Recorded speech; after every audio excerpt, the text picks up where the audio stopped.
हमारे पहले चैप्टर की, जहाँ पर हम जानेंगे रासायनिक समीकरण के बारे में और संतुलित रासायनिक समीकरण के बारे में।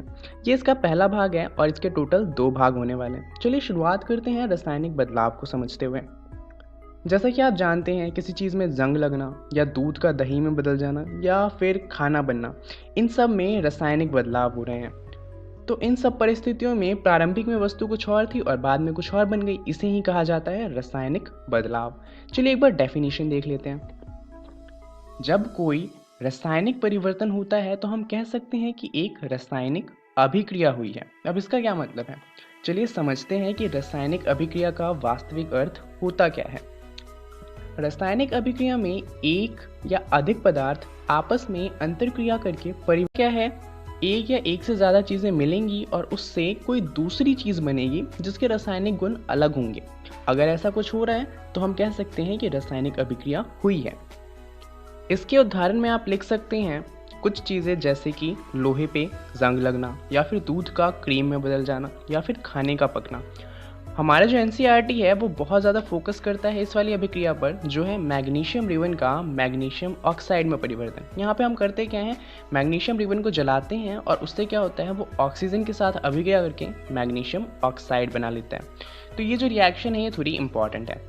अब चलिए यहाँ पर एक क्वेश्चन देखते हैं। क्वेश्चन ये है कि वायु में जलाने से पहले मैग्नीशियम रिबन को साफ क्यों किया जाता है। जब भी हम मैग्नीशियम रिबन को जलाने जाते हैं तो उससे पहले उसको हम सैंड पेपर पे घिसते हैं थोड़ा सा। तो सवाल यही है कि ऐसा क्यों किया जाता है। चलिए इसका उत्तर देख लेते हैं। मैग्नीशियम रिबन जो होता है वो बहुत ही ज़्यादा क्रियाशील होता है। तो ये क्या करता है, जब इसको खुले में रखा जाता है तो इसकी बाहरी सतह जो है उस पर ऑक्सीजन की अभिक्रिया करने के कारण मैग्नीशियम ऑक्साइड बन जाता है। और क्योंकि मैग्नीशियम ऑक्साइड बन गया है तो वो क्या करता है, मैग्नीशियम के जो रिबन है उसको बाकी अभिक्रिया करने से रोकता है, उसके ऊपर एक प्रोटेक्टिव शील्ड बना लेता है। तो उसी शील्ड को हटाने के लिए हम क्या करते हैं, इसे घिसना शुरू कर देते हैं। तो आप चाहें तो वीडियो को पॉज कर यह आंसर लिख सकते हैं और इसके अलावा आपको ये उत्तर नेट पर भी मिल जाएगा, तो वहाँ आप खोज सकते हैं। चलिए ये क्लियर है। तो अब बात करते हैं कि आखिर हमें पता कैसे चलेगा कि कोई रासायनिक अभिक्रिया है या भौतिक अभिक्रिया है।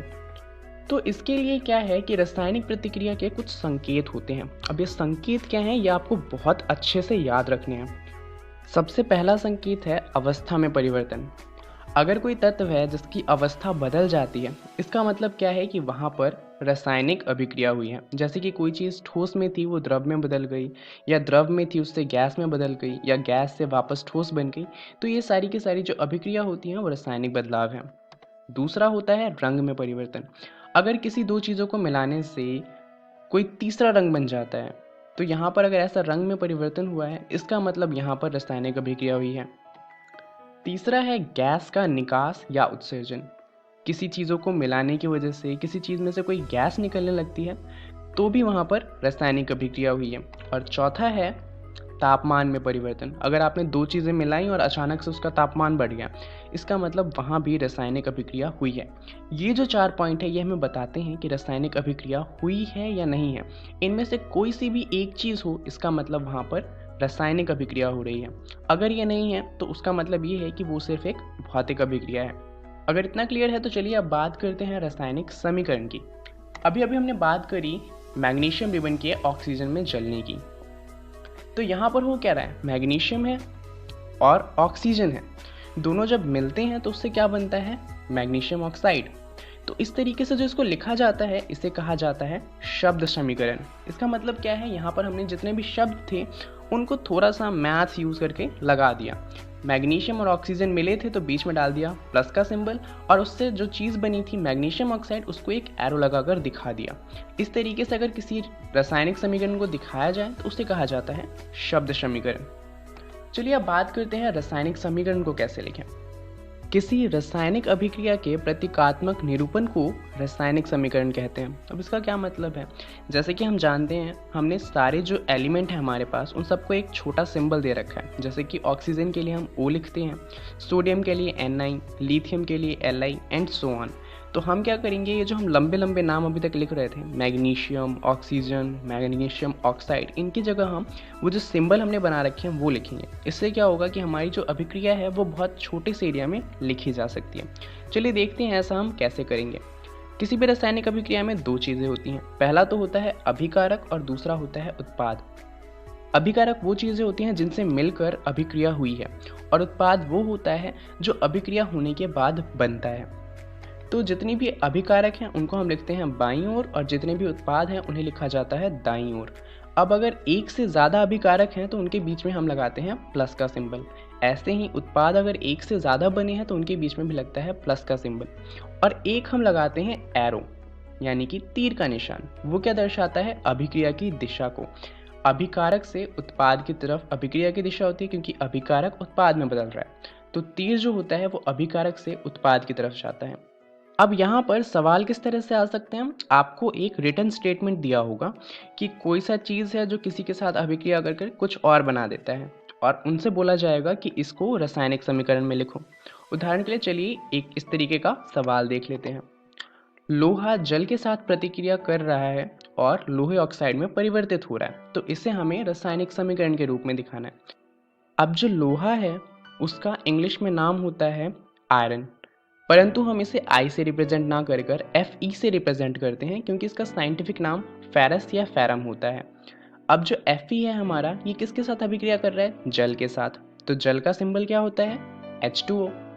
तो इन दोनों की अभिक्रिया के बाद बना क्या? लोहे का ऑक्साइड। तो इसे हम कैसे रिप्रेजेंट करेंगे? Fe3O4। लोहे का ऑक्साइड का जो फॉर्मूला होता है वो होता है Fe3O4। और साथ में क्या हमारे पास कुछ और बचेगा? जी हाँ, साथ में हमारे पास हाइड्रोजन गैस बचेगी। तो ये जो अभी अभी हमने लिखा, इसे ही कहा जाता है एक रासायनिक समीकरण।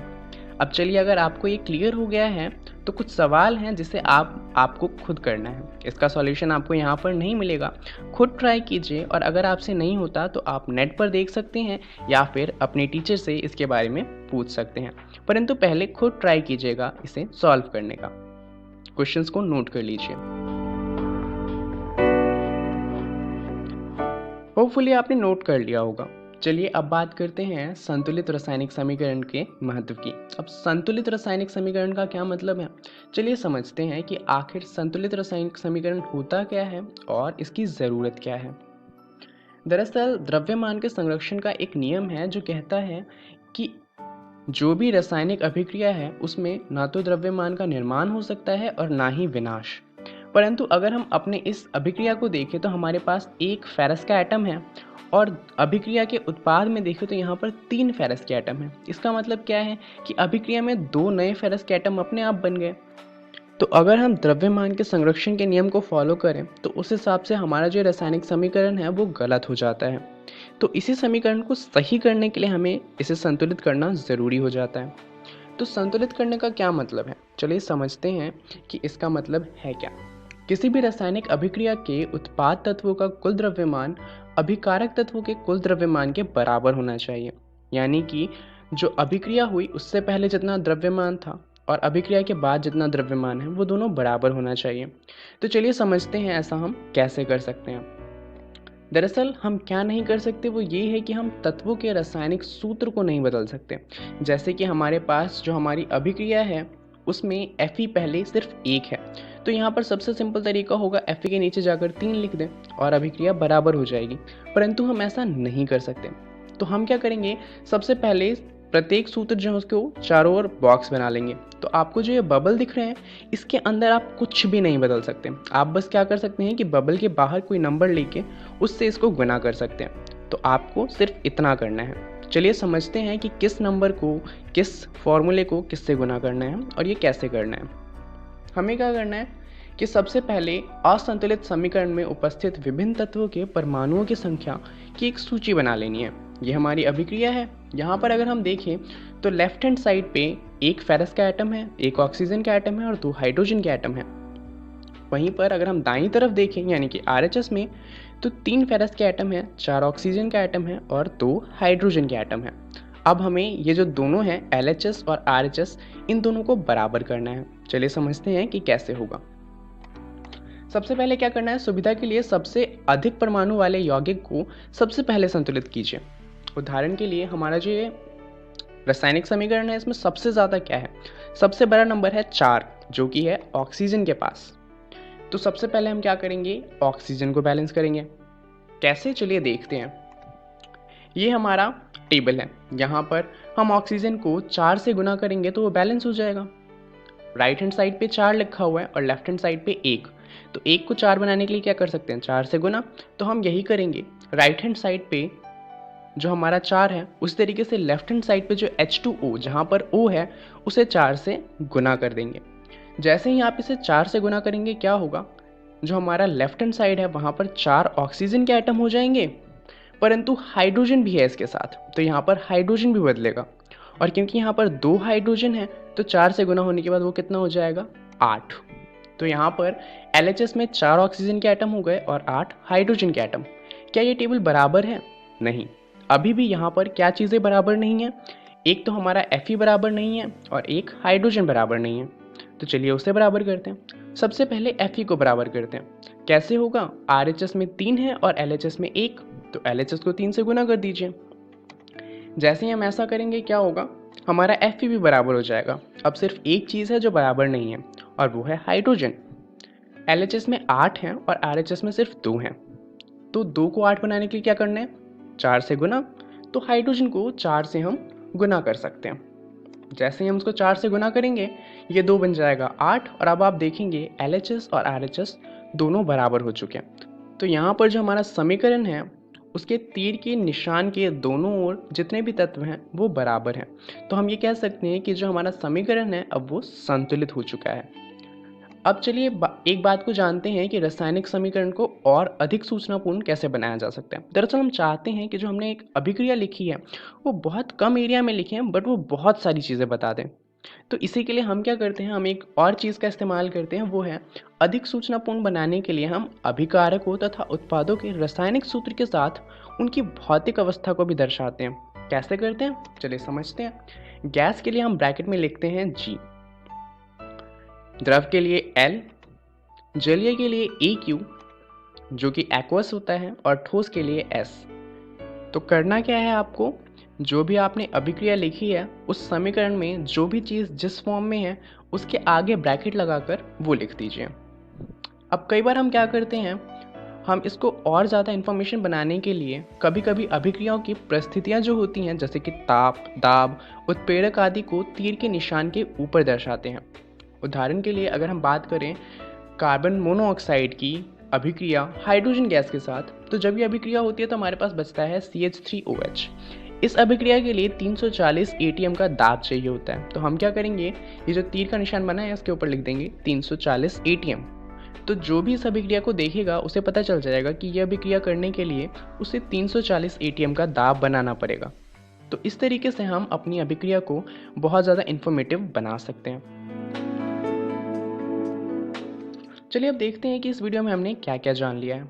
इस वीडियो में हमने बात करी है रासायनिक समीकरण की, और साथ में हमने बात करी है संतुलित रासायनिक समीकरण की, जहां हमने जाना कि किस समीकरण को संतुलित कैसे किया जा सकता है। अब चलिए कुछ सवाल हैं और उनके उत्तर हैं। वीडियो को पॉज कीजिए और इन सवाल और उत्तर को लिख लीजिए क्योंकि ये बहुत ज़्यादा इम्पॉर्टेंट है।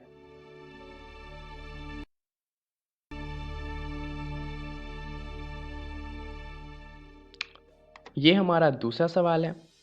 कोशिश कीजिएगा कि आप इसे पहले खुद ट्राई करें।